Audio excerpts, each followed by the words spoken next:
दोस्तों ये इंसान जंगल में बताया इसकी वजह से इसको ठंडा पानी पीने की नहीं बताया, इसके में कुछ बात आती है और कोई लकड़ी के टुकड़े लेकर आता है, उनको घिसता है, उनको काटता है।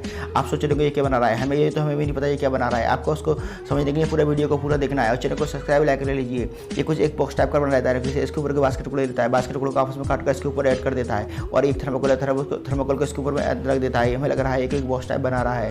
उसके बाद में ये कुछ तार लेता है, तार के बाद में मोटर के ऊपर टाके लगा लेता है और ये एक फैन टाइप एक मोटर लगाता है। मोटर लगाने के बाद अगर हमें लग रहा है ये रेफ्रिजरेटर बना रहा है, हमें इसको ज़्यादा पैसा लग रही थी ठंडे पानी पीने की, और ये लास्ट में क्या करता है रेफ्रिजरेटर बनकर तैयार हो जाता है।